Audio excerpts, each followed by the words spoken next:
Why did nobody tell me that if you want to be successful, all you got to do is be strict? Right? And I didn't really understand what that really meant until I saw my friend Nevaeh completely change her life. So I'm on my way to Chipotle, right? I'm about to grab myself some lunch and I'm listening to music, having a great time until my music is cut off, right? Because I have an incoming phone call. I look at my phone and I see it's my friend Nevaeh. Mind you, me and Nevaeh will text here and there, we'll Snapchat, slide up on each other's stories, whatever, but we haven't had a phone call in a minute. So I'm low-key concerned. But I soon find out what this is all about. So I answer the phone, I'm like, hey girl, what's going on? She's like, hey, what are you doing? I'm like, nothing, I'm on my way to Chipotle. What's up with you? She's like, oh, okay. She's like, do you still like go to coffee shops to get work done? I'm like, yeah, I do that a lot. You know, I be working from home. I like to go to different places, whatever. She's like, okay, cool. Do you think I could come with you like the next time you go? Thinking, come with me, baby. You're a nurse. What you got to work on, right? You got some little random stuff. Like, I don't know. But I'm like, yeah, sure. Like, I'm going to Starbucks tomorrow if you want to come. She's like, okay, yes. Like, I'll meet you there. Like, text me the time, blah, blah, blah, blah. I'm like, okay, cool. I'm thinking nothing of it, right? I'm thinking, okay, is she trying to like get extra studies or something to get another year? I don't know. But that next day in Starbucks, I figure out Nevaeh has a whole different thing in her mind. So I get to Starbucks. All right, I tell her meet me there at like 9. We're there. And I'm like, girl, what are you going to work on? Like, what do you guys some extra stuff for the hospital you got to fill out, like some paperwork? She's like, no, like, girl, I quit. I was like, what? She's like, yeah, like I quit nursing. Like I'm done with that. It was just taking such a toll on me. And like, I don't know. I feel like I can do more. I'm like, oh, okay. Right. This is a shock to me. I thought she loved nursing. So I'm like, so what are you going to do while we're here? Like, what are you going to work on? She's like, well, I'm going to learn more about like business and investing. Like I want to get started with something like that. I'm like, okay, lit, right? That's the field I'm in. That's cool. I like that. Tell me why we're there, right? For like 2-3 hours. We were both locked in. We were both tapped in. She's locked in. She's listening to different things. She's sending out a bunch of emails. She's doing so much. And when I tell you from this day forward, I knew this was not the same Nevaeh. So after Starbucks, right, it's like a week or two later. There's plans being made in our group chat, right, with all of our friends. We're trying to go do something, right? And for literally like the whole next month, Nevaeh's texting, sorry guys, I can't, I have Pilates. Sorry guys, I can't, I gotta get some work done. Oh, I miss you guys so much, but like I'm meeting with someone today. Right? And Nevaeh was the one to always be down, right? No matter what, Nevaeh was quick to take a shift off. She was quick to show up. Not this time. I'm thinking, girl, what do you got going on? So I text Nevaeh, right? Because we've been meeting at coffee shops here and there, but she's been doing some other stuff. So I text her that next day. I'm like, hey girl, do you want to go to another coffee shop sometime and like get some work done?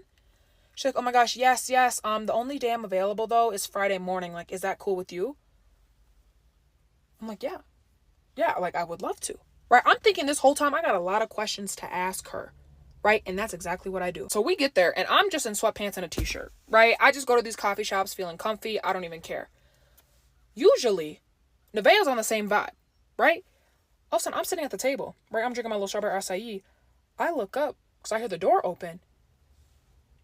I see Nevaeh, but this is a whole different Nevaeh, right? She got her hair down, pinned up. She's wearing a nice little business, like roughly nice shirt, some cute business casual pants, some heels on. I'm thinking, girl, what you got going on? Right? She sits down. I'm like, Nevaeh, you look good. Like, you look like $1 million walking up in here. She's like, thank you. Like, from everything I've been learning and like what I've learned on my own, like look good, feel good. And if I feel good, like I do so much better. I take everything so much more seriously. And actually I have a meeting after here at 2:30. A meeting? I'm like, girl, you got a meeting with who? She tells me, she's like, yeah, it's this guy. He has this brand. He has like a brand he just sold for like 50 million. So I'm just going to meet with him and like try to learn as much as I can. I said, hold on. You're meeting with a man who sold his business for $50 million? She's like, yeah, I know. Isn't it so good? Like, I'm going to learn so much. I'm thinking, girl, how did you even get these connections? How are you doing this? Right? I literally asked her, how did you get this? She's like, well, like, I've been really locked in. I've been reaching out to so many people. Nobody answers, but like some do. And it's just been a lot, but it's definitely worth it. I'm like, clearly, boy, you mean with somebody who's literally making straight bands, like they're gonna give you something, right? So we talk about business for a little bit, but I'm trying to get into personal. I'm like, so are you talking to anybody? Like, are you even on that type of vibe right now? Because she was always trying to get a boyfriend.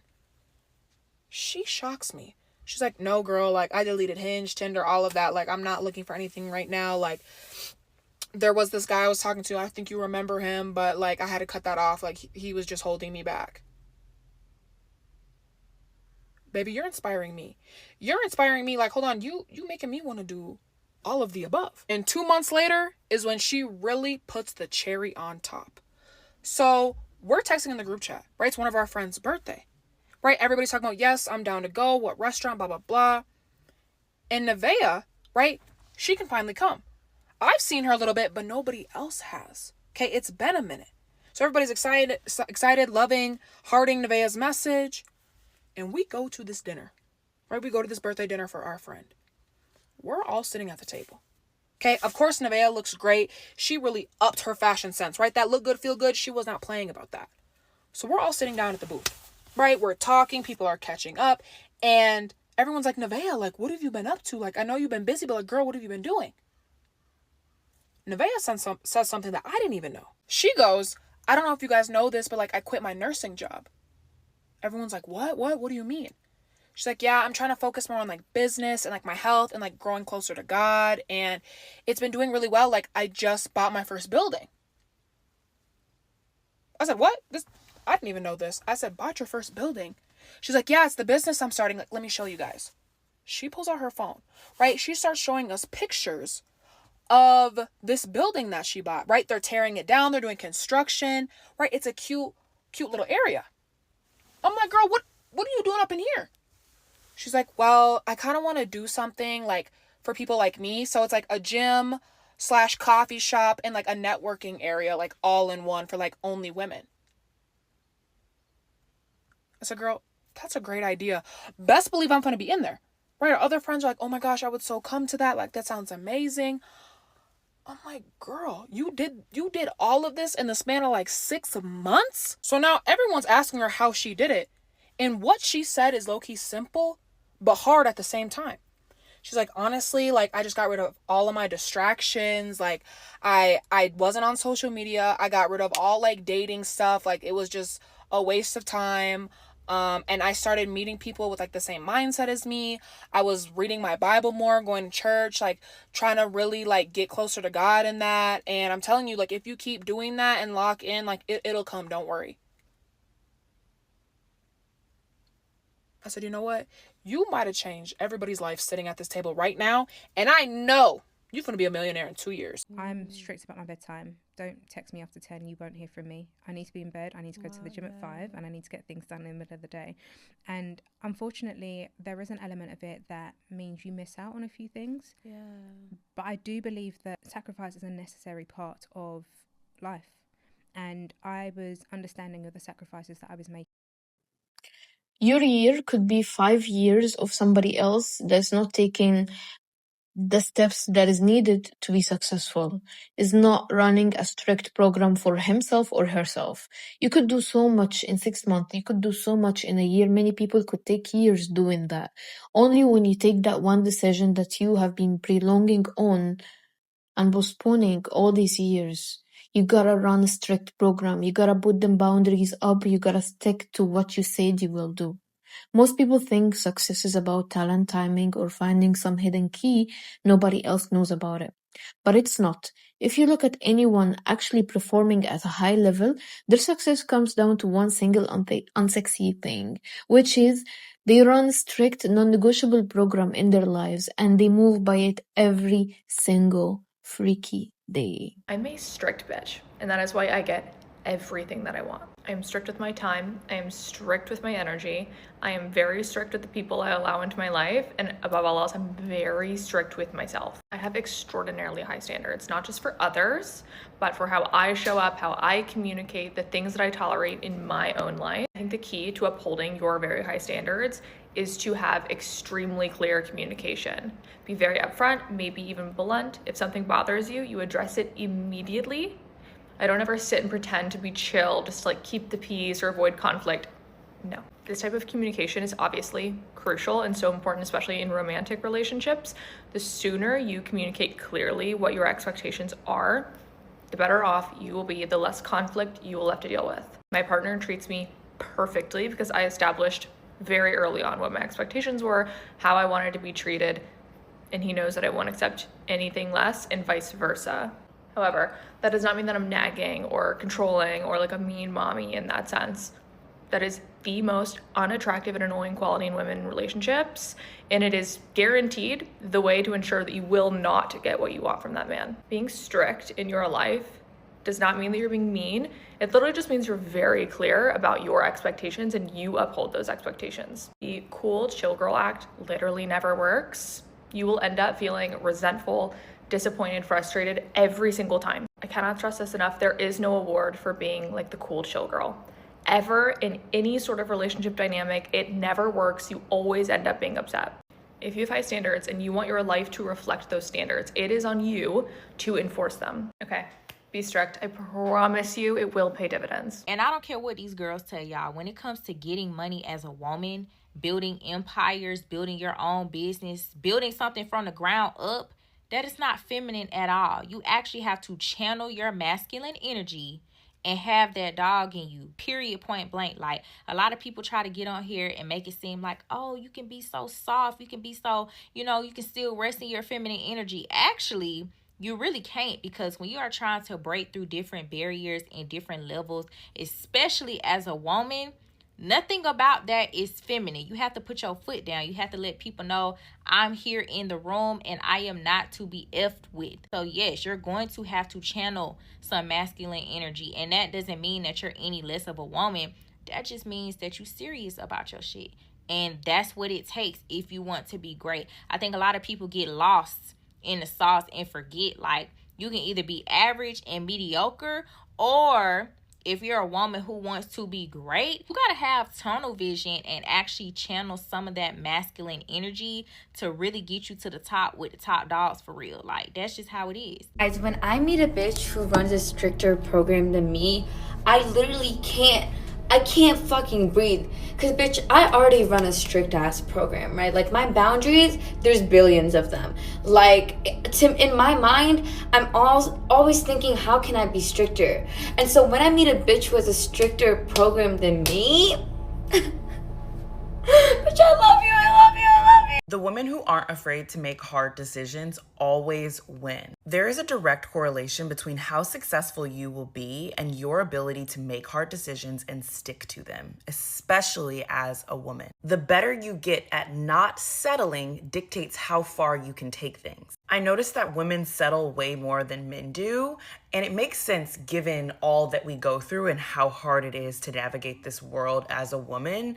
But if you push yourself and become someone that makes hard decisions, learns how to set boundaries and stick to them, stand firm in them, and realizes that you do not have to settle, you do not have to have a scarcity mindset, there's always something better for you, and you are able to see that and run with it, you will be unstoppable. When I talk to any women who are later in their life and they talk about different things that they wish they did, a big thing that comes up is wishing that they did not settle, or wishing that they knew how expansive or abundant life could be. And what that takes is being able to make the hard decisions in the moment. It's being able to sit in periods of discomfort, loneliness, ambiguity, because you made a hard decision that put you there, but you have faith that that hard decision is going to pay off. It's that risk taker mentality. No risk, no reward. I have lived my life in a very non-linear way, and in a way that is full of boundaries, in a way that is very much like next level. This isn't working. Let's go higher. Let's go higher. Let's go further. When I tell you that shit has paid off, it's been lonely.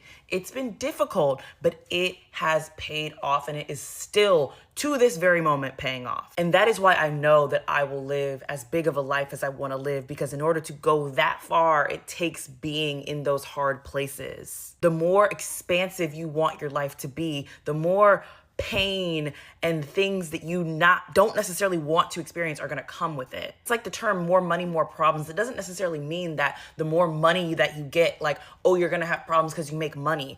The more you push yourself to experience life, the more, heartbreaks or failures are gonna come with it. If you're the person that is constantly playing things safe, you probably won't get your heart broken because you're not dating or you're not putting yourself out there. If you're not starting a business, then you won't have a business that fails, but then you never did the thing in the first place. So you're playing it safe. If you are really trying to be somebody who really takes things from 0 to 100, especially as a woman, there is no such thing as always playing it safe and getting away with it and still getting exactly what you want, period. The women who win make hard decisions. Guys, let me tell you something. If you're trying to go to the gym early in the morning, super early, you're trying to eat super healthy, you're trying to take on an additional qualification course of study, you're just trying to do something on top of like the norm, okay, to better yourself as an individual, and it's a bit hard because it probably is, and you want to do it because you know it's good for you, but you don't really want to do it because it doesn't feel good in the moment, you need to eliminate the avenues of negotiation with yourself, okay? You need to make it so hard for you to negotiate with yourself. You need to prepare so that there is no need for you to have a back and forth with yourself about, oh, am I going to do it? Is there any other time I can go to the gym in the day? Is there any other time I can study? Do I really need to study? Listen, if you give yourself all the opportunity to have back and forth, I promise you're not going to do it because your body is going to choose to do what's comfortable. Anytime I've done something that's been hard, I haven't had that conversation with myself. I have to basically tell myself, we ain't talking about it. It ain't up for debate. It's getting done, okay? And there really is no science or secret behind avoiding that conversation with yourself. You actually just have to flee from it like the plague. Like, I know I need to be up, so you need to fly out of that bed. Oh, I know I need to go to the office today. I need to fly out of that bed. Oh, I said I was going to study. Off we go to the coffee shop because when I'm at home, I want to be in my bed. You need to flee from the negotiation. And what also helps to limit the amount that you do negotiate with yourself, preparation. If the clothes are laid out, if the prep is done, if the groceries are bought, you're less likely to go back and forth with yourself because you've come so far.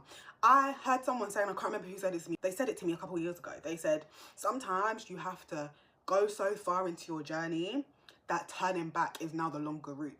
You just have to press forward until you're so far in that it's longer to go back to the way you came, right? That's how I feel about negotiation. You have to avoid negotiation like the plague until you're so far ahead. It's too hard to go back.